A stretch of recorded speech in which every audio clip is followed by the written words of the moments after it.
बिनते Fatima old age हम लाहौर से। और आज माशाल्लाह जो है इन माओं की पसंदीदा अफ्तारी यहाँ पे जो है आ चुकी है। इसमें रोजे की जो अफ्तारी है वो बहुत ज्यादा मुबारक हो।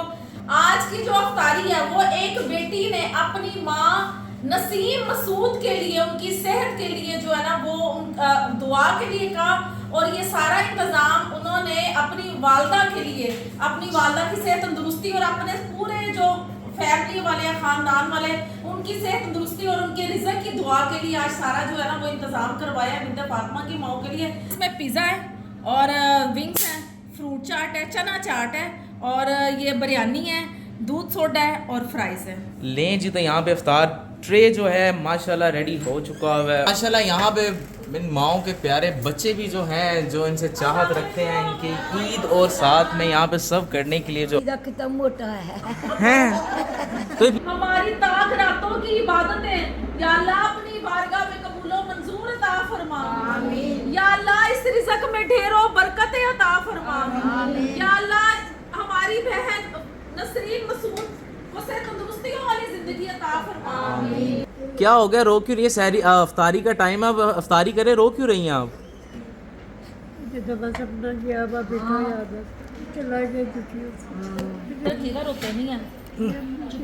मगरिब के टाइम नहीं, तक किस्मत में नहीं रोते, अल्लाह का रोते शुक्र अदा हुए करते हैं।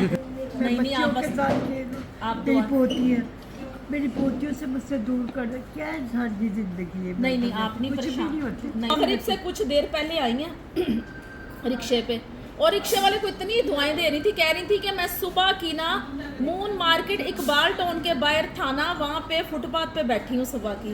तो एक रिक्शे वाला आया तो वो उसने मुझे कहा कि आंटी जी आप यहाँ पे सुबह की बैठी हैं, वो बिनते फातिमा एक इदारा है, अगर आप कहती हैं तो मैं वहाँ पे छोड़ आता हूँ। वो मैंने वो देखता हूँ प्रोग्राम, तो वो बड़ी अच्छी जगह है।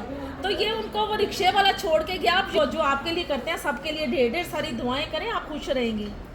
Thank you so much. लें जी, तो ये माशाल्लाह सब हमारे घर की जो माएँ हैं वो मेरी बस आपसे एक रिक्वेस्ट है, मैं अगर यहाँ आई हूँ ना तो प्लीज़ अगर मैंने ज़िंदगी में कोई अच्छी बात काम किया या कुछ भी, मैं नहीं अब वापस जाना चाहती, क्योंकि मेरे अंदर ज़ख्म इतने हुए हैं कि मैं शायद किसी को खोल के दिखा भी नहीं सकती। कुछ मुझे अपने बेटे से बहुत प्यार था, स्पेशल चाइल्ड था वो, 27 साल में वो मेरे सामने गया, मुझसे बहुत प्यार करता था। 2 बेटे और हैं, उन्हें भी मैंने देखा, लेकिन उन्होंने मुझे वो चीज़ नहीं दी जो मेरे उस बेटे ने मुझे दी। वो मेरा दोस्त, मेरा हमदर्द, मेरा सब कुछ था। आपको जितना भी यहाँ पे रहने को दिल करे आप रह सकती हैं। लेकिन मुझे घुटन महसूस होती है उस घर में, ऐसा तो मेरा दम घुट रहा है।